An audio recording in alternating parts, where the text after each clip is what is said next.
Next boot down the row, this one right here is the Briksdal Mountain.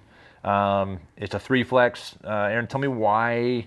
And again, I was a little surprised, but the more you've talked about it, and I got to sample this boot last year, it's ridiculously comfortable, and I think it's kind of that it can do anything boot. Yeah, I pretty much suggest this, and I've worn a ton of boots from multiple different manufacturers, and that one boot is hard to find. And when I say that, all manufacturers have different levels, but it's hard to say, hey, what boot could I hunt antelope in and go hunt elk in and whitetail?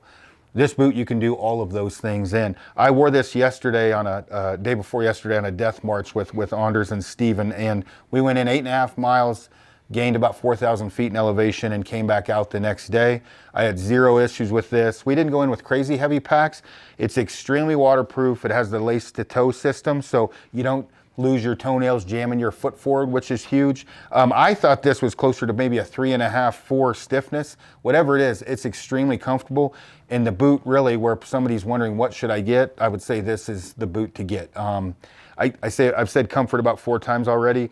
This is the most comfortable boot I've ever worn, and that just passed up, I guess, before Zamberlan 2092, which is a ski boot of a boot. So for me to go from that to this was kind of a surprise to me, and this was the one you like, this one. Yeah, and I'd actually agree with you. I think that this, if I had to really rate this, I'd probably say a 3.5. And I think that's compounded. Number one, the extra material you've got here.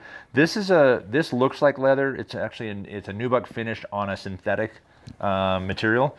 And we were talking a little bit earlier, you were saying, you said the Briksdal, which is the regular, this is a leather boot.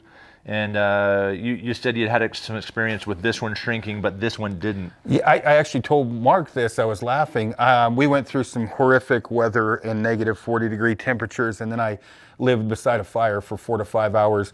This is a little bit more susceptible to shrinking. Now, you don't ever want to dry a boot off by the fire. You don't ever want to leave it in the sun when it's soaking wet, things like that, because it will shrink, but things happen. And so this material is going to be a little bit less susceptible to shrinking if you ever pull a knucklehead move and leave your boots by the fire for 4 or 5 hours to dry them out. So, but there's nothing wrong with the Briksdal. This is a great boot. I wore this in 2017 quite a bit, and it's durable. I mean, it's comfortable and everything else, but this is definitely more of a favorite for me than the Mountain. For sure.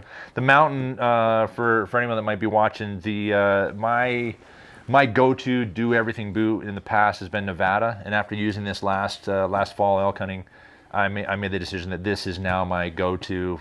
Just can do everything in, and the comfort is kind of out of this world. And talk about the Nevada. I don't wear the Nevada as much. The Nevada is more the material.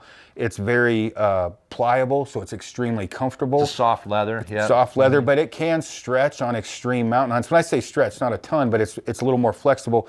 This is going to be a little bit better for that. So like if you get, I would say in Nevada, a little bit wet, then you side hill for 5 miles. You're gonna have to lace up your boots, where this isn't as susceptible as that Nevada that I've found. Because it's synthetic versus leather. Yep, exactly, 100%. But you always pay a tollman, right? I mean, there's always give and take with every boot. Yeah, I think that's one thing that's really good to point out, because most people don't consider, they're always just looking for the pro, and then when something does let them down, they're like, hey, what the heck? And it's like, hey, there are pros and cons for every boot within whatever category. The Nevada is a boot you can wear out of the house the first day you have it, for the most part, with zero issues, almost already broken in. This is going to take a little bit more break-in time than a Nevada from what I've seen. I noticed one of the guys in the office today was wearing the Nevada. I mean, he wore them yesterday too, and it's that comfortable.